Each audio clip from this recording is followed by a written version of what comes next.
Hello friends, एक बार फिर से आप सभी का स्वागत है हमारे चैनल BMS लेक्चर्स में।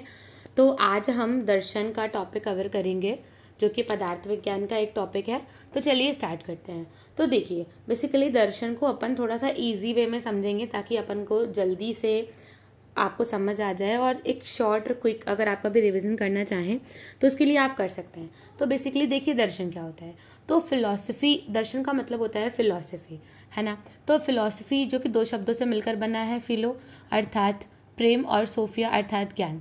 फिलॉसफी का शाब्दिक अर्थ है ज्ञान के लिए प्रेम, है ना। तो ज्ञान के लिए जो बेसिकली प्रेम होता है उसको अपन दर्शन के अंतर्गत पढ़ते हैं।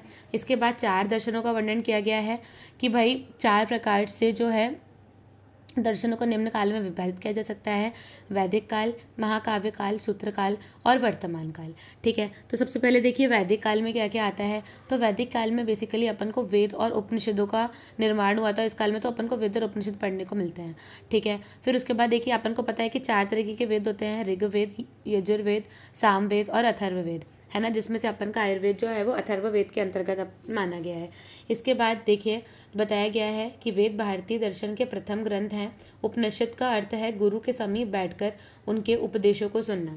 तो देखिए बेसिकली वेद क्या होते हैं। वेद का मतलब कि जो प्राइमरी अपने पास जो लिटरेचर है वो वेद है। उसके बाद उपनिषद क्या होते हैं। तो जैसे पहले के टाइम पे आपको पता था कि गुरु शिष्य परंपरा के होती थी, तो उसमें क्या होता था कि गुरु बोलते थे और शिष्य सुनते थे। तो that was the method of communication, that was the method of teaching in those times. तो आजकल के टाइम में क्या होता है, अपन टीचर ब्लैक बोर्ड में लिखते हैं, अपन समझते हैं, लेकिन उस टाइम पे क्या होता था कि गुरु बोलते थे और शिष्य सुन के उसको याद करता था। कुछ भी लिखने की प्रक्रिया नहीं थी। तो व्हाट इज उपनिषद, जो गुरु ने बोला और जो शिष्य ने ग्रहण किया, सुना, उसको अपन क्या बोलते हैं, उपनिषद बोलते थे। ठीक है, उसके बाद देखिए तो उपदेश बेसिकली क्या, उपनिषद क्या होते हैं, इनको अपन वेदों का अंतिम भाग भी कहा जाता है, इसलिए उन्हें वेदांत भी कहा जाता है। तो ये बात आपकी इंपॉर्टेंट है कि उपनिषदों को क्या बोला जाता है, वेदांत भी बोला जाता है। क्यों बोला जाता है, क्योंकि ये वेदों का जो है अंतिम भाग होते थे, इसलिए इन्हें उपनिषद भी बोला जाता है। ठीक है, फिर उसके बाद देखिए कि महाकाव्य काल में क्या क्या आता है। तो रामायण और महाभारत जैसे ग्रंथों का जो है निर्माण हुआ था। सबसे पहले वैदिक काल, दूसरा महाकाव्य काल, तीसरा सूत्र काल और चौथा क्या आता है, वर्तमान काल। तो वैदिक काल में अपन ने देखा कि वेद और उपनिषदों का निर्माण हुआ। महाकाव्य काल में किसका निर्माण हुआ, तो अपने रामायण और महाभारत जैसे उपनिषदों का निर्माण हुआ। ठीक है, उसके बाद सूत्र काल में क्या हुआ, तो सूत्र काल में सांख्य, वैशेषिक, न्याय, योग, मीमांसा और वेदांत आदि दर्शनों का उद्भव हुआ। ठीक है, इसके बाद लास्ट आता है वर्तमान काल। तो वर्तमान काल में क्या हुआ, देखिए वर्तमान काल राजा राम मोहन रॉय के काल से प्रारंभ होता है। इस काल में स्वामी विवेकानंद, महात्मा गांधी और मुख्य दार्शनिक हुए। भारतीय दर्शनों के इतिहास के अनुसार क्रम निश्चित करना कठिन होता है। तो मतलब बेसिकली कौन सा टेक्स्ट कब लिखा गया था, उसका एग्जैक्ट जो टाइम पीरियड है वो डिफाइन करना बहुत ही ज़्यादा मुश्किल है। बाकी इनने बता दिया कि भाई जो है दर्शनों को अपन ने 4 पार्ट्स में बांट दिया। कौन कौन से पार्ट्स में, तो वैदिक काल, महाकाव्य काल, सूत्र काल और वर्तमान काल। फिर उन्होंने दर्शन का सबसे पहले अपन को मीनिंग बताया था, व्हाट इज दर्शन। तो दर्शन अपन जो अपन मॉडर्न में अपन फिलॉसफी बोलते हैं, उसको अपन आयुर्वेद में क्या बोलते हैं, दर्शन बोलते हैं। इसके बाद देखिए दर्शन शब्द की व्युत्पत्ति। तो दर्शन शब्द दृश्य प्रेक्षण धातु में लुट प्रत्यय लगाकर बना है ना। तो ये बात आप ध्यान रखिएगा कि व्युत्पत्ति क्या होती है, दृश्यित प्रत्यक्षण धातु में लुट प्रत्यय लगा करके जो है दर्शन शब्द की उत्पत्ति हुई है, जिसका शाब्दिक अर्थ क्या है, जिसके द्वारा देखा जा सके। देखिए दर्शन का बेसिकली वर्ड अगर अपन मतलब पे जाएं तो भी इसका मीनिंग यही निकल रहा है कि मतलब जिसके द्वारा देखा जा सके, उसी को अपन क्या बोलते हैं, दर्शन बोलते हैं, है ना।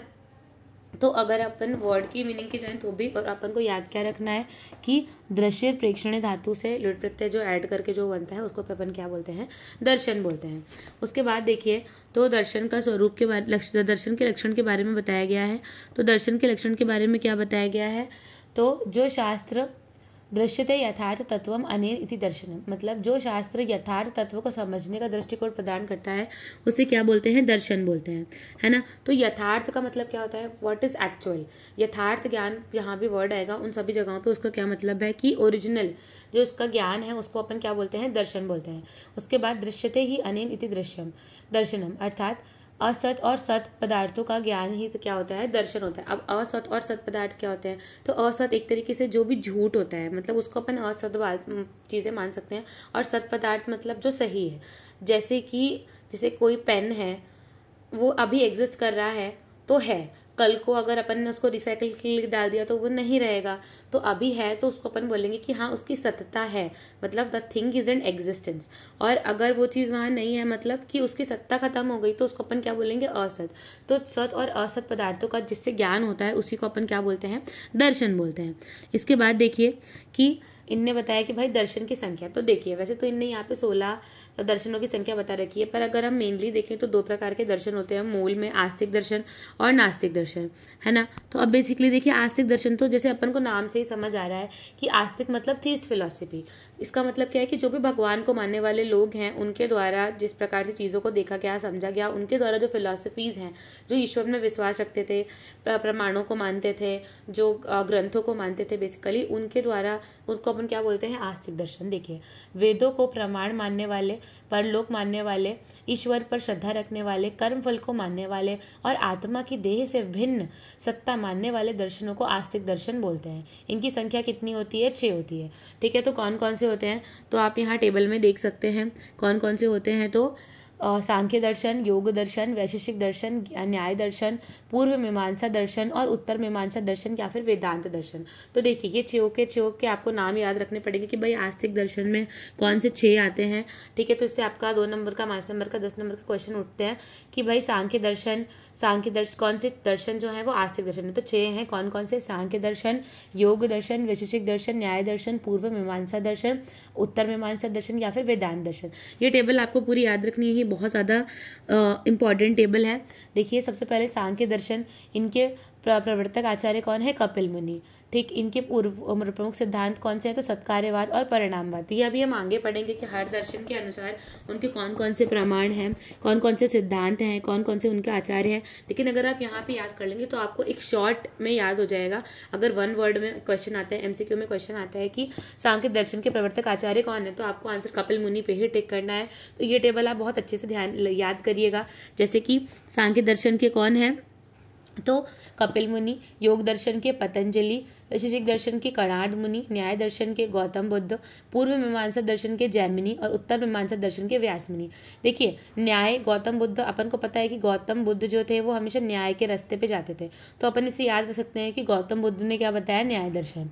ठीक, फिर उसके बाद देखिए सांख्य दर्शन के प्रमुख सिद्धांत कौन से, सत्कार्यवाद और परिणामवाद। योग दर्शन का प्रमुख सिद्धांत कौन सा है, परिणामवाद। वैशेषिक दर्शन का कौन सा है, असत्कार्यवाद और पीलूपाकवाद। न्याय दर्शन में असत्कार्यवाद, पिठरपाक, फिर पूर्व मीमांसा में कर्म विपाकवाद और उत्तर मीमांसा में विवर्तवाद। इसी प्रकार इनने कौन से प्रमाणों को माना है ये भी, और इनके पर्याय बहुत इंपॉर्टेंट है।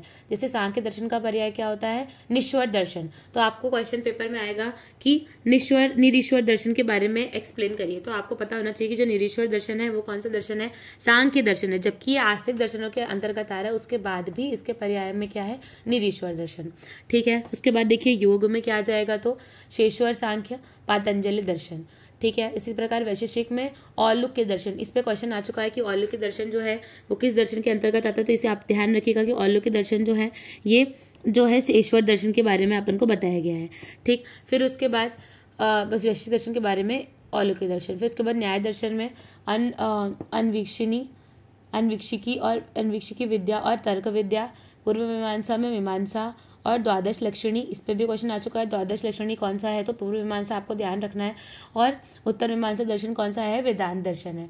ठीक है, यहाँ पर देखिए आस्तिक दर्शन के बारे में कुछ और बात भी कही गई है कि जो है कुछ लोग और जैन और बौद्ध दर्शन को भी आस्तिक दर्शन मानते हैं, क्योंकि ये 2 दर्शन परलोक को मानते हैं। ये केवल अवैदिक है, क्योंकि जैन और बौद्ध जो हैं वो वेदों की प्रमाणिकता को नहीं मानते हैं। तो बेसिकली आपको ये बात ध्यान रखनी है कि क्या जैन और बौद्ध दर्शन, क्योंकि वो भी गॉड का एग्जिस्टेंस मानते हैं, तो क्या वो भी अपने आस्तिक दर्शन के अंतर्गत लिए जाएंगे। तो आपको ये बात ध्यान रखनी है कि क्योंकि जैन और बौद्ध दर्शन जो है वो परलोक का जो है एग्जिस्टेंस नहीं मानते, इस वजह से उनको जो है आस्तिक दर्शन की कैटेगरी में नहीं लिया जाएगा।